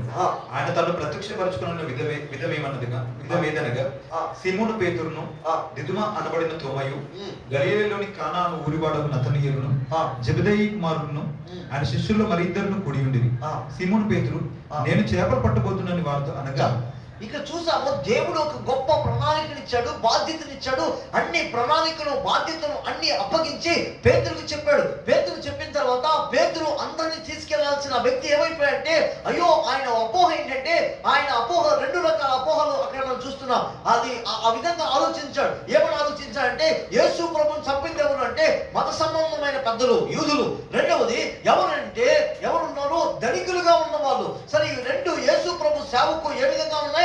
అడ్డుగా యేసు ప్రభుని చంపడానికి కారకులుగా అయ్యాయి. నేను యేసు ప్రభు సేవ చేయాలంటే, యేసు ప్రభు మహింపరచాలంటే, అనేక ఆత్మలు సంపాదించాలంటే నాకు 2 కావాలి. ఏం కావాలంటే అధికారం. రెండవది ఏం కావాలంటే డబ్బు. ఇవి 2 ఉంటే చాలు, నేను ఎంతో చేయొచ్చనే ఆలోచన, అపోహ ఆయనలో ఉండిపోయింది. చాలా మంది ఇదే ఆలోచిస్తారు. అధికారాలు బాగుంటే చాలు, ధనం బాగుంటే చాలు, మనం ఏమైనా చేయొచ్చని పేతురు అదే అనుకొని చేపలు పట్టడానికి వెళ్ళిపోయాడు. దేవుని మహిమను విడిచిపెట్టేశాడు, పని చేయడానికి వెళ్ళిపోయాడు. ఎవరు చెప్పారు పని చేయమని? ఎవరు చెప్పారు దేవుని యొక్క ప్రణాళికను వదిలేసి, దేవుని సేవను వదిలేసి పని చేసుకోవడానికి అని అంటే? కడుపు కోసం వెళ్ళిపోయాడు, బతకడానికి వెళ్ళిపోయాడు. మీకు తెలుసా, మనకందరికీ దేవుడు ఒకే బాధ్యత ఇచ్చాడు. ఏమి చెప్పండి? ఏమిచ్చాడు? మీకు ఏమీ లేదు దేవుడు. సర్వలోకానికి వెళ్ళి సర్వ సృష్టికి సువార్తను ప్రకటించాలి. దేవుడు మనకిచ్చిన ప్రధానమైన ఆజ్ఞా భారం, బాధ్యతలు వేరు. ఫుల్ టైమా, పార్ట్ టైమా, వాళ్ళ యొక్క పరిచర్య విధానాలు వేరు, పిలుపులు వేరు. నేను వాటి గురించి మాట్లాడలేదు, కామన్ కాల్ గురించి మాట్లాడుతున్నాను. ప్రతి ఒక్కరికి యేసు అని నమ్మే ప్రతి క్రైస్తవునికి ఇచ్చిన ప్రధానమైన బాధ్యత ఏంటి అంటే సువార్త ప్రకటించాలని. అది నీ బాధ్యత, నా బాధ్యతగా ఉన్నది. పేతురికి ఆ బాధ్యత నుంచి వదిలిపెట్టేశాడు. ఎంత ఘోరం! దేవుని బాధ్యతను విడిచిపెట్టేస్తే, దేవుని పని చేయకపోతే మన పరిస్థితి ఎలా ఉంటుందో మనం చూద్దాం. సాతాను ఉచ్చులో పడిపోతాడు. సాతాను ఉచ్చు ఏంటి అంటే లోకమంతా సంపాదించుకోవాలి. ఎక్కడ ఉంది ఇది? మత్తయి సువార్త 6:16 ఏముంది? ఒక లోకమంతా సంపాదించుకుంటే ఏ ప్రయోజనం? ఈరోజు ఏమైపోయిందంటే నేను లోకమంతా సంపాదించాలని అనుకుంటున్నాను, నేను గొప్ప బిలియనీర్ అయిపోవాలి. ఈ అపోహ నీ మైండ్లో ఉందంటే కారణం ఏమో తెలుసా? సాతాను ఉచ్చులో పడిపోయినాడు అంటాం. సాతాను ఉచ్చు నీలో ఉంది. రెండవ ఉచ్చు ఏంటంటే పేరు సంపాదించుకున్నాం. ఆదికాండం 11:4 ఉంటుంది. రండి మనం అందరూ కలిసి బాబేలు గోపురం కట్టేసి పేరు సంపాదించుకుందాం. ఈరోజు చాలా మంది ఏమంటే పేరు సంపాదనలో పడిపోయారు కదా. నాకు మంచి క్రెడిట్ ఉన్నారు, నా బంధువుల్లో మంచి పేరు ఉన్నారు, నా స్నేహితుల్లో మంచి పేరు ఉన్నారు, గిన్నిస్ బుక్లో పేరున్నారు. ఏమి లైఫ్ బుక్లో లేకపోయినా పర్వాలేదు, గిన్నిస్ బుక్లో పేరున్నారు. సో అలాంటి అపోహల్లో సాతాను తీసుకెళ్ళిపోయాడు పేరు సంపాదించుకోవడానికి, పేరు ప్రఖ్యాతం కొరకు. మూడవది లాభం సంపాదించుకొని ఇవాళ రేపు పట్టణానికి వెళ్ళిపోవాలి. ఎక్కడికి? హైదరాబాద్కి, ఇంకా అమెరికాకి, ఇంకా యుఎస్కి. విదేశాల కోరికలు కోరే వాళ్ళకి ఈ వాక్యం చాలా బాగుంటుంది. ఇంటికి కూడా బాగా చదవండి. యాకోబు సువార్త 4:3 నువ్వు చచ్చిపోతే ఆడిపోతావయ్యా అంటుంది కింద వచ్చింది. నువ్వు ఫ్లైట్లో పుట్టుకలు పోయినా అంటే ఏమైపోతుంది? దాని అర్థం అది. అర్థమైందా? విదేశాలు కాదు, నేడు లాభము సంపాదించుకోవడం కాదు, ఆత్మను సంపాదించాలి, క్రీస్తుని సంపాదించుకోవడం ఉండాలి. ఇప్పుడు చూద్దాం. 4 వచ్చిన చదవండి. 3 వచ్చిన చదవండి. 3 సీమోను పేతురు నేను చేపలు పట్టబోదునని వారితో అనగా వారు మేమును నీతో కూడా వచ్చేదమని వారు వెళ్ళి. ఇప్పుడు జాగ్రత్తగా వినండి. మేమును నీతో కూడా వచ్చేదమని. ఈయన పేతురు ఏం చేసేవాడు? చేపలు పట్టుకునేవాడు, పోయి చేపలు పట్టుకోవాలి కదా. చెడిపోయేవాడు నలుగురు చెడగొట్టి చెడుపుతాడు కదా. ఒక్కడే చెడిపోడు, నలుగురిని చెడిపేస్తాడు. ఈయన సీనియరు, తెలివి కలిగినాడు, బుద్ధి కలిగిన వాడు, నేర్పించాల్సింది పోయి నలుగురిని చెడగొడుతున్నాడు. ఏమని చెడగొడుతున్నాడు అంటే జాగ్రత్తగా వినండి. ఏమంటున్నాడంటే నేను చేపలు పట్టబోదును అని అన్నాడు. నేను చేపలు పట్టుకుంటానే అన్నాడు. ఆ టైంలో ఏం చేయాలా? మీరు వాళ్ళు ఏం చేయాలా? మిగిలిన వాళ్ళు ఏమన్నారు? వాళ్ళు మేము కూడా అని చెప్పండి, మేము కూడా మీతో వస్తాము అంటే ఇన్ఫర్మేషన్ ఇచ్చాడా? ఇన్ఫ్లుయెన్స్ చేశాడా? ఇన్ఫ్లుయెన్స్ చేశాడు. ఎట్లా ఇన్ఫ్లుయెన్స్ చేశాడంటే చేపలు పట్టుకుంటే మనకు డబ్బు వస్తుంది, చేపలు పట్టుకుంటే మనకు అధికారం వస్తుంది, చేపలు పట్టుకొని గొప్పగా వలల్లోనూ ఆ యొక్క షిప్స్ లోను చాలా రకాలుగా మనం పెట్టుకుంటే మనం గొప్ప ప్రఖ్యాతి వస్తుంది. కాబట్టి ఇలాంటి హోదాతో మనం ఉంటే మన పరిస్థితి ఎట్లా ఉంటుంది అన్న ఫీలింగ్ ఎవరికి? అట్లా మబ్బి పెట్టాడు. ఎవరిని? ఉన్నోళ్ళే. వాళ్ళు కూడా సరే మేము కూడా చేపలు పట్టుకుంటామని చెప్పి వచ్చారు. అంత దారుణం. చెడిపోయేవాడు నలుగురిని చెడగొట్టి చెడిపోతాడంటే ఇదే కాదు. మనం చూడండి ఎంత దారుణం అంటే ఇంకా 4 వచ్చిన ఏముంది? సూర్యోదయం వచ్చిందిగా యేసును ధరి నిలిచెను. అయితే ఆయన యేసుని శిష్యులు గుర్తుపట్టలేదు. ఏం గుర్తుంటుంది? డబ్బు పైన గుర్తుంది, ఆస్తి పైన గుర్తుంది, అంతస్తుల పైన గుర్తుంది, సంపాదన పైన గుర్తుంది. వాటి గుర్తులు ఎక్కువైపోయేసరికి యేసు ప్రభు గుర్తుపట్టలేదు, మర్చిపోయాడు. కొంతమంది అంటారు, అన్నా నాకేం అర్థం కాలేదన్నా, దేవుని చిత్తం ఏమో తెలియదన్నా, నేను చాలా చాలా టెన్షన్లో ఉన్నానన్నా. నీకు అన్ని చిత్తాలు ఉన్నాయి, ఎందుకు దేవుని చిత్తం అర్థమవుతుంది? అర్థమైందా? నీకు అన్ని రూట్లు తెలుసు, అన్ని రూట్లు నువ్వే తెలిసి పెట్టుకున్నావు. మళ్ళీ దేవుని రూట్కి వెళ్ళాలంటే కష్టం. మళ్ళీ నువ్వు మాత్రం ఏమి తెలియదు, మరి అయ్యా నీకు ఏం తెలియదు. ఇంకా విచిత్రం ఏంటంటే చదవండి, ఒక మాట ఉంటుంది, మొదటి ప్రేమను కోల్పోయిన పేతురు ఏ గురిని కోల్పోయాడు, గుర్తుపట్టకుండా అయిపోయాడు, పాత వృత్తికి వెళ్ళాడు. ఎందుకు చేపలు పట్టేకి వెళ్ళాడు? వేరే వృత్తి లేదా? షార్ట్ కట్ బిజినెస్లో ఎన్నో చేసిన యేసుప్రభు 3 సంవత్సరాల్లో అనేక ఆలోచనల తలంపులు ఆయనకు తెలుసు. కానీ చేపలు పట్టుకోవడానికి ఎందుకు వెళ్ళాడు? ఆ విషయాన్ని గుర్తుపెట్టాలా. ఎందుకు చేపలు పట్టేకి వెళ్ళాడంటే అది పాత వృత్తి. చాలామంది నేను ముందు చెప్పాను, డిసెంబర్ 21 తారీఖు ఒప్పుకొని మళ్ళా ఫిబ్రవరి 14కి కమిట్ చేసుకుంటారు. డిసెంబర్ 21-31 తారీఖు ఒప్పుకొనేస్తారు, వదిలేస్తారు ప్రభు అని. మళ్ళీ జనవరికి కొత్త తీర్మానం తీసుకుంటారు. ఫిబ్రవరి 14కి వచ్చేసరికి మళ్ళీ స్టార్ట్ అయిపోతుంది. అవునా? పాత వృత్తి. ఒక అన్నాడు 10వ క్లాస్లో ఒక అమ్మాయిని ప్రేమించినట్ట. మళ్ళా పీజీ డిగ్రీ అయిపోయింది, డిగ్రీలో ఇట్లా జాబ్ సర్చింగ్లో అన్న మళ్ళా అమ్మాయి కనెక్ట్ అయింది, అన్న పాపంలో పడిపోయాడు. పాత పాపం మళ్ళా కొంచెం పట్టుకుంది. పాత వృత్తి ఈయన మళ్ళా పట్టుకున్నట్లు పాత పాపాలు. ఇంకొక అన్నాడు నేను మార్మల్స్ బతుకున్నాడు. వాళ్ళ ఇంట్లోకి వెళ్ళి ఏదో వాళ్ళ బంధువుల్లో ఇంటికి వెళ్ళి బీరువా తీస్తే, అది ఫ్రిడ్జ్ తీస్తే దాంట్లో వైన్ అప్పుడప్పుడు ప్లేట్ చేసుకున్నాడు. నువ్వు మార్మల్స్ బతుకుని ఏం మార్మల్స్ బతుకున్నాడు. పూర్తిగా ప్రభుని కొరకు జీవించే వ్యక్తులు కావాలి. పేతురు ఎదుకెళ్ళిపోయాడు. ఎంత దారుణం అంటే ఆయనకు వచ్చిన ఫలితం చూడండి, అంత దారుణంగా అయిపోయిందంటే మీరు గమనించండి. మునిగిపోయాడు. పేతురు చేసినటువంటి తప్పులు ఉన్నాయి, నీళ్ళలో మునిగిపోయాడు. ఇంకా ప్రభువా నీ మీద చేయక ముందు నా మీద ప్రభువా అని పెద్ద దైవకులు కొట్టాడు. కానీ అభ్యంతర పడినని చెప్పాడు. అతి నిద్ర, ఎప్పుడు నిద్రపోతా ఉంటాడు. చర్చిలో నిద్రపోతాడు, బయట నిద్రపోతాడు, ఇంకా నిద్రపోతాడు అలా. ఇప్పుడు ఒక గంట మేలుకోయాలంటే నిద్రపోతూనే ఉంటాడు. సో అతి నిద్ర ఎక్కువ, తొందరపాటు ఎక్కువ, కత్తితో తిరుగుతూ ఉంటాడు. వాళ్ళ దూరంగా వెంబడించాడు. వాళ్ళ దుష్ట సంగతం చలి దగ్గరికి వెళ్ళి ఎవరు నాకు తెలియదు అన్నాడు. నేను ఎవరు కూర్చోమన్నాడు అక్కడ? ఎవరు కూర్చోం చలిగాల్చుకొని ఆ అమ్మాయి దగ్గర కూర్చుకున్న తర్వాత చలిగాల్చుకొని దూరంగా వెంబడిస్తూనే ఉన్నాడు. ఆమె అడిగింది, నువ్వు యేసు ప్రభువులో ఒకడు, శిష్యుల్లో ఒకడు కాదా అంటే, నాకు తెలియదు అన్నాడు. నేను పోమన్నాడు. ఎవరైనా దుష్ట సాంగత్యం దుష్ట సాంగత్యం చేసుకోవడం, బ్యాడ్ ఫ్రెండ్షిప్తో ఉండడం, ఇట్లా అయిపోయిందంటే ఇట్లా అవుదా? అయిపోతుంది. మన తర్వాత నేను ఎరుగను అని అన్నాడు. తర్వాత మనం చూస్తే ఇక్కడ ప్రశ్న చూడండి, 5వ వచనం, యేసు పిల్లలారా భోజనమునకు మీ యొద్ద ఏమైనా ఉన్నదా? ఈ ప్రశ్న బైబిల్లో ఎక్కడుందో తెలుసా? ఫస్ట్ ప్రశ్న ఎక్కడైంది? ఫస్ట్ ప్రశ్న ఆదాము దగ్గర దేవుడు అడిగాడు. ఏమని అడిగాడంటే తిన్నావా? 3 ప్రశ్నలు అడిగాడు. ఎవరు చెప్పారు? తిన్నావా, ఎందుకు అని 3 ప్రశ్నలు అడిగాడు. ఆ ప్రశ్నకి జవాబు సూటిగా చెప్పనవద్దా?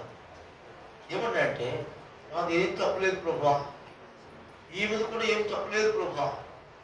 ఎవరికి తప్పు అంటే ఏమని చెప్పాడంటే మీకు ఇంకా అర్థమవుతుంది, జాగ్రత్త వినండి. నువ్వు చేసిన ఈ స్త్రీయే, అర్థమైందా? నువ్వు చేసిన ఈ స్త్రీ, నాదేం తప్పలేదు ప్రభా, ఆమెది కూడా తప్పలేదు, తప్పంతా నీదే, ఎందుకంటే నువ్వు చేసావు కదా. తప్పు చేసేది మనం, నిందేసేది దేవుడి పైన. చాలాసార్లు ప్రభా నాది ఏం తప్పలేదు, ఆ అబ్బాయిది కూడా ఏం తప్పలేదు, ఆ అబ్బాయిది కూడా ఏం చెప్పలేదు, కానీ అట్లా అయిపోయింది ప్రభా. అట్లా ఎట్లయితుంది? అట్లేమవుదు. ఈ ఆదాము చేసిన పొరపాటుది. అందుకే దేవుడి దగ్గరికి వచ్చేటప్పుడు ఎలా చేయాల్సిందా? క్షమాపణతో వెళ్ళాల్సి. ఆ పండు ఫస్ట్ సాతాను మాట వినింది, దేవుడి మాట వినకుండా సాతాను మాట వినింది. ఏమంత అర్జెంట్ అంటాం కదా, 4 గంటలకు దేవుడు వస్తాడు కదా, సాయంత్రం టైంకి వస్తాడు. అడిగి మనం తినాలో వద్దు ఉండొచ్చు. చాలా మందికి కౌన్సిలింగ్ ఉండదు. దైవ సేవకుల దగ్గర కౌన్సిలింగ్ తీసుకోరు, ఆత్మీయుల దగ్గర కౌన్సిలింగ్ తీసుకోరు. సరే ఆ సాతాను వార్త వచ్చిన తర్వాతే వెంటనే లోబడిపోతారు. ఆ 3 ఉన్నాయి. ఒకటింది పళ్ళు, చూస్తేనే ఆరోగ్యంగా అనిపిస్తుందంట మన కళ్ళు. అది చూద్దామా ఒకసారి? ఆదికాండము ఆ మాట చెప్పి నేను ఉంటాను. 3వ అధ్యాయము. ఆ చూడటానికి ఎట్లా ఉంది? చూడటానికి ఎలా ఉంది? మంచిది. అది మంచిది. ఎందుకు మంచిది? సినిమా చూస్తే మంచిది. ఎందుకు? వయసుకి మించిన బుద్ధులు వస్తాయి. రీల్స్ చూస్తే మంచిది. ఎందుకు? ముంచే జీవితాలు అవుతాయి. మంచిది. ఇంకొక ఆయన అన్నాడు, నెక్స్ట్ ఏమని? కన్నులకు అందమైనది. కన్నులకు అందంగా ఉంటుంది. ఎప్పుడు ఆ బైబిల్ తెల్ల కాగితాలే, నల్ల అక్షరాలే. అయితే టీవీ చూస్తే రకరకాలు అందంగా కనబడతాయి. కష్టం. మళ్ళా వివేకం ఇచ్చి రమ్య. వివేకం వస్తుంది, జ్ఞానం వస్తుంది. దాన్ని చూస్తే జ్ఞానం వస్తుంది. వయసుకి మించిన జ్ఞానం వస్తుంది పేరు చూస్తే. అర్థమైందా? జాగ్రత్తగా వినండి. అది మంచిది. కొంతమంది అంటారు, నువ్వు సన్నగా ఉన్నావా, ఒక బీర్ కాదు ఆరోగ్యానికి మంచిది, లావు అయిపోతాం, తర్వాత జీవితం పాడైపోతుంది. ఇవన్నీ సాధారణ లోకంలో ఇచ్చేటువంటి ఆలోచనలు. దేవుడి దగ్గరకు వచ్చి కౌన్సిలింగ్ అడగాల్సిందే, అడగలేదు. ఇంకేముంది తర్వాత?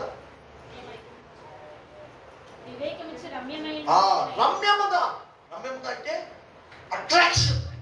కొంతమంది చూస్తే నాకు అట్రాక్షన్ అయిపోతుంది. ఎందుకు అవుతుంది? అట్రాక్ట్ అయిపోతుంది. రమ్యంగా ఉంది. చింతకాయ చూస్తే ఎట్లా పులుపు అనిపిస్తుందో అట్లా రమ్యం అంటే దానికి అర్థం అట్రాక్షన్. ఎందుకంటే సాధారణ లోపల ఇతర వేసేసినాడు కదా, ఇతర అన్నీ అవుతాయి. అర్థమైందా? మన జీవితంలో దేవుడు అడిగాడు. ఏమని అడిగాడంటే, పిల్లలారా ఏమైనా ఉన్నదా అని అడిగినప్పుడు వాళ్ళు ఏం చెప్పారంటే ఒకటే మాట, లేదు ప్రభు మాట. ఆదాముని అడిగినప్పుడు స్ట్రైట్గా ప్రభు ప్రశ్నించినప్పుడు నేను చేయలేదు ప్రభు. ఎవరన్నాడు?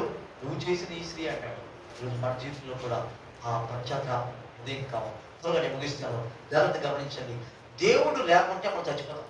దేవుడు లేకుంటే చచ్చిపోతాం. ఎట్లా అంటే మీకు రుజువు చూపిస్తాను, జాగ్రత్తగా వినండి. ఇది చెప్పే ముందు, దేవుడు ఆకాశాన్ని చేసినప్పుడు ఆకాశం కలుగులు కాక అంటే ఏమైంది? అయిపోయింది. భూమి కలుగులు కాక అంటే భూమి అయిపోయింది. నీళ్లు కలుగులు కాక అంటే నీళ్ళు అయిపోయింది. జాగ్రత్తగా వినండి. ఆకాశాన్ని చూశాడు, నీళ్ళను చూసి జలరాశులు అవుడు కాక అంటే చేపలు వచ్చేసాయి. భూమిని చూసి భూమిలో నుంచి విత్తనము పెకరించుకొని బయటకు వచ్చింది కాక అంటే మహావృక్షం బయటకు వచ్చింది. జాగ్రత్తగా వినండి. మనిషిని చూసి ఆయన చేయలేదు. ఎవరిని చూసేసాడు? ఆయన్ని చూసి చేస్తాడు. ఆయన్ని చూసి చేశాడు. ఎట్లా అంటే జాగ్రత్తగా వినండి. నీళ్ళలో నుంచి చేపను తీస్తే ఏమవుతుంది? చెప్పండి, చచ్చిపోతుంది. మీరు మాట్లాడి కూడా కష్టపడుతున్నారే. నీళ్ళలో నుంచి బయట తీసేస్తే ఏమైపోతుంది? చచ్చిపోతుంది. అదే భూమిని చూసి విత్తనం మొలుసులు కాక అన్నాడు. ఆ చెట్టుని ఆ వృక్షాన్ని భూమిలో నుంచి తీసేస్తే ఏమైపోతుంది? చచ్చిపోతుంది. అదే విధంగానే దేవుడిలో నుంచి నువ్వు తీసేస్తే నువ్వు చచ్చిపోయినవి. నువ్వు దేవుడిలో లేవంటే చచ్చిపోయినతో సమానం. చచ్చిపోయిన వాటితో సమానం. దేవుడిలో లేనివాడు. నీటిని చూసి చేపను చేశాడు, ఎందుకంటే నీటిలో చేపకు జీవం ఉంది. భూమిని చూసి చెట్లు చేశాడు, ఎందుకంటే భూమిలో జీవం ఉంది. అదేవిధంగానే దేవుడు మనిషిని చూసి మనిషిని చేశాడు, దేవుడిని చూసి చేశాడు, ఎందుకంటే మన జీవము దేవుడిలో ఉంది. దేవుళ్ళు లేకపోతే చచ్చిన వారితో సమానం. జాగ్రత్తగా వినండి. ఇక్కడ వాక్యంలో చూస్తూ ఉన్నాం. పిల్లలారా ఏమైనా ఉందా అన్నప్పుడు లేదు ప్రభు అని అన్నాను. ప్రభు నన్ను క్షమించు అని పశ్చాత్తాపడ్డాడు పేతురు. అదేవిధంగానే మన పాపాన్ని ప్రభు దగ్గర అడిగినప్పుడు, ప్రభా ఇది నిజమైన ప్రేమ. ఆ ప్రేమ అంటే అగాపే ప్రేమ. 5 రకాల ప్రేమనే, కానీ దాంట్లో ప్రాముఖ్యమైన ప్రేమ అగాపే ప్రేమ. ఈ love me more than this అని ప్రశ్నించినప్పుడు, అవును ప్రభా నేను అన్ని నష్టపోయాను. రాత్రంతా కష్టపడ్డాడు, కంటికి నిద్ర లేదు, అలసిపోయాడు, ఎన్ని ప్రయత్నాలు చేశాడు, ఆకలి ఒకవైపు, కళ్ళలో నిద్ర లేదు, అన్ని ఫెయిల్యూర్స్ అన్ని నష్టపోతున్న ఆ టైంలో దేవుడు వచ్చి దర్శించినప్పుడు దరికి నిలిచాను. ఎందుకు దరికి నిలిచాడో తెలుసా? ఎందుకు ఆయన నీటి పైన నడచగల సామర్థ్యం ఉంది, కానీ ఆయన నడవలేదు. ఎందుకు దరికి నిలిచాడంటే నువ్వు వస్తామని, పేతురు వస్తాడని. దరికి నిలిచాడు అంటే అర్థం ఇట్లా నిలిచాడు. ఆహ్వానించేటప్పుడు ఎలా ఆహ్వానిస్తారు? ఇట్లా ఆహ్వానిస్తారు. ఎందుకు అంటే దరికి ఎందుకు నిలిచాడంటే నేను రెడీగా ఉన్నాను. ఒకసారి పేతురు మునిగిపోతా ఉంటే చేపట్టి లేపాడు. ఇప్పుడు నువ్వు మునగద్దు, నేను లేపేదొద్దు, నువ్వే బయటకు రా. అర్థమైందా? మనకి అలవాటు కదా, మనం మునగడము దేవుడు లేపడం. ఇది ఎక్కువైపోయినాయి పేతురు. ఇక్కడే 7 సార్లు చేసావు, 8 సార్లు చేసావు, ఇంకా నువ్వు మునిగేదొద్దు, నేను లేపేదొద్దు, నువ్వు బయట. పూర్తిగా బయటకు వచ్చాడు పేతురు. బయటకు వచ్చాడు. నీ love me more than this. వీటన్నిటికంటే నన్ను ఎక్కువగా ప్రేమిస్తావా? అవును ప్రభా, పాపము కంటే లోకమును కంటే వ్యక్తుల కంటే నిన్ను ప్రేమిస్తానని పేతురు సమర్పించుకున్నాడు. అది తెలిసినాక అయ్యో ఎంత దుర్మార్గుని, జాగ్రత్తగా ఉండండి, పిల్లలారా అని పలికాడు. ఎవరైనా నాలాంటి వాడు ఆ ప్లేస్లో ఉంటే 3.5 సంవత్సరం నేను నేర్పించాను, 3.5 సంవత్సరం నేర్పించి బోధించి ఇంత రెడీ చేస్తే నువ్వు మోసం చేశావే దుర్మార్గుడా, మోసగాడా అని పలికేవాళ్ళం. కానీ మా దేవుడు ఎంత ప్రేమమయుడంటే ఏమన్నాడు? పిల్లలారా, ఎన్న తప్పులు చేస్తా రా బిడ్డ, రా నీకు భవిష్యత్తు ఉంది అని చెప్పి భవిష్యత్తుని చూపించాడు. మనం ఏం చేస్తామంటే ప్రేయర్ని ప్రేమిస్తా, మా అంటే మర్చిపోతాం. ప్రేయర్ని ప్రేమిస్తా, మా అంటే మర్చిపోతాం. ఆ యేసయ్య ప్రేమ ఏమో తెలుసా? ప్రేయర్ని ప్రేమిస్తాను, ప్రేమించాను, మా అంటే మరణించాను. అది యేసయ్య ప్రేమ. అదే దేవుడు కావాలి కదా. నాకు చర్చిలో ఉంటే దేవదూత, బయటికి వెళ్తే రాజదూత, ఇంటికి వెళ్తే దేవదూత. అర్థమైందా? చర్చిలో మాత్రం దేవదూతలాగా ఉంటాం. బయట అయ్యో ఆరాధన చేస్తా ఉంటే మేము దూతలే. తర్వాత వెళ్ళిన తర్వాత రోజుకి రాజదూత, ఇంటికి వెళ్తే బుద్ధలే, బూతులే. అర్థమైందా? అలా ఉంటాడు. క్రీతులు అట్లా ఉన్నాడు, సమర్పించుకున్నాడు. ఈరోజు నేను సమర్పణ కావాలా? ఈ జవాబు ఆలోచించిన ఒక్క మాట. యేసయ్యని పిలిచినప్పుడు అడిగాడు. వాక్యం చదువుదామా? ఈ వాక్యం చదివేటప్పుడు నేను క్లుప్తంగా ముగిస్తాను. జాగ్రత్తగా ఉండండి. నన్ను దేవుడు పిలిచినప్పుడు ప్రభా నీ సేవకు నేను రానున్నాను, నేను సేవ చేస్తాను ప్రభా, ప్రసంగాలు చేస్తాను, అన్నీ చేస్తాను, కానీ ఫుల్ టైం నేను రాను అని అన్నాను. అప్పుడు దేవుడు నాకు ఒక వాక్యాన్ని, ఒక దైవజనుడు వాక్యం చెప్తుంటే నాకు చూపించాడు. కొరింథీయులకు రాసిన 2వ పత్రిక 5:15 చదువుదాం. కొరింథీయులకు రాసిన 2వ పత్రిక 5:15 త్వరగా చదవండి. కొరింథీయులకు రాసిన 2వ పత్రిక. జీవించు వారిగా మీదట తమ కొరకు కాక తమ నిమిత్తము మృతి పొంది తిరిగి లేచిన వాని కొరకే జీవించుటకు ఆయన అందరి కొరకు మృతి పొందనని నిశ్చయించుకొనుచున్నాము. బతికే బతుకు మన కొరకు కాక.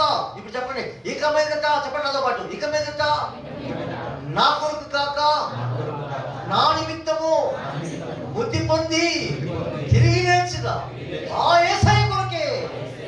ఇప్పుడు తీర్మానం మీరు తీసుకున్నారు, అవునా? కాబట్టి యేసయ్య కొరకు జీవించకపోతే నువ్వు సత్యవంత సమానం. ఈరోజు జీవించే వారిగా మనం ఉండాలి. ఎవరి కొరకంటే ఆయన కొరకే. అప్పుడు నేను అన్నాను, ప్రభా నేను పిహెచ్డి చదువుతున్నాను, ప్రాజెక్టులు వస్తాయి, మంచి డబ్బులు వస్తాయి, మిషనరీకి సపోర్ట్ చేస్తాను, నేను రాను, సేవకు సపోర్ట్ చేస్తాను అన్నాడు. నీ డబ్బు ఎవడు కావాలయా? నాకు కావాల్సింది నువ్వు అని అన్నాడు. నేను అడుక్కునేవాడిని. అంటే స్వరం వచ్చింది, అట్లేం లేదు. లోపలే ప్రశ్న, పోరాటం, మనసు కొట్టుకుంటా ఉంది. ప్రశ్న నాదే, ఆన్సర్ నాదే. అంత ఆవేదనలో ఉన్నాను. అప్పుడు నాకు ఒక ప్రశ్న నా జీవితాన్ని ముందుకు తీసుకొచ్చింది. ఇది ఎవరు చేశారు? మనిషి దైవం, మనిషి. ఇది ఎవరు చేశారు? ఇది ఎవరు చేశారు? ఇది ఎవరు చేశారు? ఎవరి కోసం? మనిషి చేశాడు, మనిషి కోసం. ఎవరు చేశారు? మనిషి. ఎవరి కోసం? మనిషి కోసం. ఎవరు చేశారు? మనిషి. ఎవరి కోసం? మనిషి కోసం. నిన్ను ఎవరు చేశాడు? ఎవరి కోసం? అది కొంచెం కిందకు వచ్చి దేవుడి కోసం. దేవుడి కోసం బతకాలా, దేవుడి కోసం జీవించాలా. అప్పుడు ప్రభు నన్ను అడిగినప్పుడు నువ్వెవరి కోసం? నేను ప్రశ్నించుకుంటే నా జాబ్ కోసం ఉన్నట్లుంది. నేను పిహెచ్డి చదువు, ఒక వ్యక్తి చదవాలంటే 10వ తరగతి ఎన్ని సంవత్సరాలు చదువుతాడు? 10 సంవత్సరాలు. ఇంటర్మీడియట్ 2, మొత్తం కలిపి 12. డిగ్రీ మొత్తం కలిపి 15. పీజీ మొత్తం కలిపి, పిహెచ్డి మొత్తం కలిపి 21 years. తర్వాత ఏం చేస్తామంటే ఉద్యోగం చేస్తాం. ఎందుకు ఉద్యోగం? కోటి విద్యలో పట్ట కోసం. అంటే నేను చదివింది 21 years ఈ జాయిన్ పట్ట కోసమా? నా చదువు, నా యవనము, నా టాలెంట్, నా డబ్బు, నా యొక్క సమయము అంతా కూడా జాయిన్ పట్ట కోసమా? ఏం బతి ప్రభు అన్నది. పట్టు కోసం బతికేది ఒకటే ఈ భూమి పైన. ఏమో తెలుసా? నల్లగా ఉంటుంది, బురదలో పొలాడుతూ ఉంటుంది, గలీజంతా తింటా ఉంటుంది. దాన్ని అలక్క బురదలో పొల్లాడి దాన్ని సంతలోకి తీసుకెళ్ళేటప్పుడు అది జీవితంలో తల పైకెత్తుందంట. దాన్ని అటువైపు వెనకాల ముందు కాలు కట్టేసి మధ్యలో ఈ వెదురు కట్టిని తీసుకొచ్చి పెట్టినప్పుడు అలా చూస్తారంట, పైన ఉంటుంది. ఏమో తెలుసా? ఏ జంతువు తెలుసా? కడుపు కోసం బతికే వాళ్ళే. ప్రభా నేను అట్లా ఉన్న ప్రభా, నేను మనిషిలాగా బతుకుతానని చెప్పి అప్పుడు నా జీవితాన్ని కమిట్మెంట్ చేసుకున్నాను. ఒక మాట గమనించండి.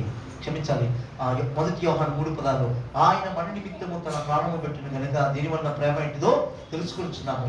మనం కూడా సహోదరు నిమిత్తమై ప్రాణం పెట్టబద్ధమై ఉన్నాము. ప్రాణం పెట్టేవారికి ఉండాలి. మిషనరీ భారతదేశానికి వచ్చాడు విలియం కేరీ. చాలామంది మిషనరీ చరిత్రలు ఉన్నాయి, కానీ ఒకటి మాట చెప్పి నేను ముగిస్తాను. మిషనరీ విలియం కేరీ వచ్చేటప్పుడు గవర్నమెంట్, అప్పుడున్న బ్రిటిష్ ప్రభుత్వం ఒప్పుకోలేదు. కార్గో ముడి సరుకుల్లో కంపు కొట్టే ప్లేస్లో 3 నెలల్లో ప్రయాణమై తిరిగి ప్రయాణంలో వచ్చాడు. ఎంతో భయంకరమైన వేదంతో వచ్చాడు. వచ్చి ఇక్కడ విలియం కేరీ అనేకమైన కార్యక్రమాలు చేసినప్పుడు బిడ్డ వ్యాధితో ఉండి చచ్చిపోయాడు. అతన్ని తవ్వుకొని పాతి పెట్టాడు. జాగ్రత్తగా వినండి, ఎప్పుడైతే వాళ్ళ భార్య అడుగు పెట్టిందో సతీ సహగమనం, భర్త చచ్చిపోతే భార్యను కూడా కాల్చేసేవాళ్ళు. అది చూసి తట్టుకోలేక ఇంగ్లీష్ మీడియం స్కూల్ స్టార్ట్ చేసింది. స్త్రీలకు స్కూల్ స్టార్ట్ చేసింది, పురుషులకు స్కూల్ స్టార్ట్ చేసింది. భారతదేశంలో ఏ మతస్థుడైనా ఈరోజు చదువుకున్నాడంటే కారణం విలియం కేరీ. ఈరోజు మన సుఖాల్లో, మన చదువుల్లో, ఈ భారతదేశంలో ఉన్న చదువుకొని బతుకుతున్నా అంటే కారణం తెలుసా? మిషనరీల యొక్క రక్తం. కారణం ఏంటి? యేసయ్య రక్తం చెందించాలని త్యాగం. ఈ సుఖాలలో వాళ్ళు ఉసురు పోసుకొని ఉన్నారు. ఈరోజు మన భారతదేశం కోసం మనం ఏం చేస్తున్నాం? సహోదరు నిమిత్తమై ప్రాణం పెట్టబోతున్నాం. అందుకే పేతురుని అడిగాడు, నువ్వు నా కోసం చావడానికి రెడీ అంటే? అవును ప్రభువా, చావడానికి రెడీ. అందుకే తలకిందులుగా సిలువ వేయబడ్డాడు. సిలువకు దూరంగా పరిగెత్తుంటే ఇదేనా నీ ప్రేమ అన్నప్పుడు, లేదు ప్రభు నేను చావడానికి రెడీ అని చెప్పి ఆయన తలకిందులుగా సిలువ వేయబడ్డాడు. ఆయన ఎన్నో ప్రశ్నలు ఇచ్చాడు, కానీ సమయం లేదు కనుక ఒకసారి ఆలోచిద్దాం. నేను నీ కోసమే నేను జీవిస్తాను ప్రభు, నాతో సూటిగా మాట్లాడాను.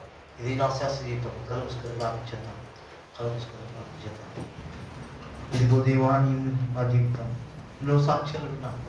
ప్రభుత్వంతో మాట్లాడుతూ ఉన్నాడు, కానీ కొంత తోపిస్తాను కాబట్టి ఆయన నీకు మాట్లాడుతున్నాడు. సాతాను ఉచ్చులో పడిపోయావు, పేతురులాగా వెనక్కిపోయావు.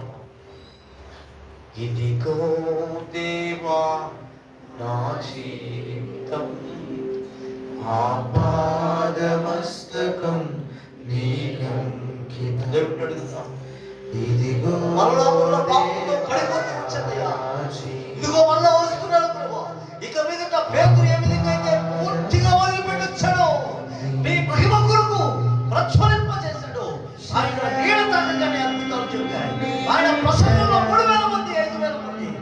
అయ్యా ఇది నా జీవితం ప్రభు, నీ జీవితాన్ని ప్రభుకి ఇస్తే ఆయన వాడుకోవడానికి, నీ జీవితాన్ని దేవుడికి ఇస్తే, నీ చరిత్ర దేవుడు రాసేయడానికి, దేవుడి చరిత్ర అయ్యా నేను లోకాన్ని ప్రేమిస్తున్నాను, నా భవిష్యత్తును ప్రేమిస్తున్నాను, ఉద్యోగాలు ప్రేమిస్తున్నాను, వ్యక్తులను ప్రేమిస్తున్నాను. ఇదిగో నా శరీరం ప్రభు, ఇదిగో నా జీవితం ప్రభు, దేవుని దగ్గర సమర్పించుకుంటాను. క్షమించిన మోసం చేశాను, పలుమార్లు నేను వైఫల్యమయ్యానయ్యా, నన్ను క్షమించు. నీకోసమే నా జీవితం ఉన్నాయా, విలువైన నీ దివ్య పిలుపుకు ఈ మధ్యాహ్న